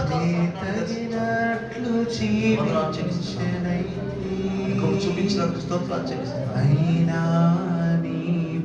ఒకవేళ నేను ఫుల్ టైం దేవుడి సేవకు పిలిపిస్తే, ఫుల్ టైం గా దేవుడి సేవలో నేను ఉంటానని తీర్మానం చేసుకున్నాను. ఈరోజు సమర్పించుకోండి. సువార్తలు ప్రాంతాలు ఎన్నో ఉన్నాయి, యేసు అనే పదము తెలియని ప్రజలు ఉన్నాయి. నేను వెళ్తాను ప్రభువా, ఇదిగో నా జీవితం. కనీసం సంఘంలో అయినా కొంతమంది తీసుకొస్తాను ప్రభువా, సంఘంలో ఉన్న వ్యక్తులు తీసుకొస్తాను ప్రభువా. ఈ సంఘంలో ఒక గొప్ప ఒక్కలాగా నేను ఎదుర్కొన్నాను. నేను వచ్చేవాడికి కారణం సంఘం పరిచయంలోనే ఉంటానని తీర్మానం తీసుకుంటే ఒక తీర్మానంతో ఉందాం. లేదు ప్రభు నేను ప్రార్థన చేస్తాను ప్రభు అంటే నువ్వు తీసుకున్న తీర్మానంలో ప్రార్థన అయిన తర్వాత నీ డైరీలో రాయి, బైబిల్లో రాసే తీర్మానం చేసుకున్న ప్రతి తీర్మానం బైబిల్లో రాయి, ఇదే నా తీర్మానం, ఇదే నా తీర్మానం. ఒకవేళ వాళ్ళు ఒకసారి అందరికంటే ఎక్కువగా ప్రేమిస్తాను తీర్మానం చేసుకుంటే నీకోసం ప్రార్థన చేస్తాను. రెండు చేతులు పైకెత్తి దేవుడికి సమర్పించుకుంటూ ప్రార్థించాను. మహాపరిశుద్ధుడు ప్రేమ స్తోత్రాలు చెల్లిస్తున్నాను. నీకోసమే మా జీవితం మమ్మల్ని మధ్యాహ్న సమయంలో మరొకసారి దర్శించాలి. ఈ వాక్ ప్రత్యక్షతను బట్టి వందనాలు చెల్లిస్తున్నాను. మిమ్మల్ని మహిమపరుస్తున్నాను, మిమ్మల్ని గణపరుస్తున్నాను. ఆయన మీ శక్తి, మీ ప్రభావం తీర్మానం తీసుకున్న బిడ్డలని మీరు దర్శించండి. దానిలో నిలబడడానికి కృప దయచేయండి. యేసయ్య నామములో అడుగుచున్నాము తండ్రి.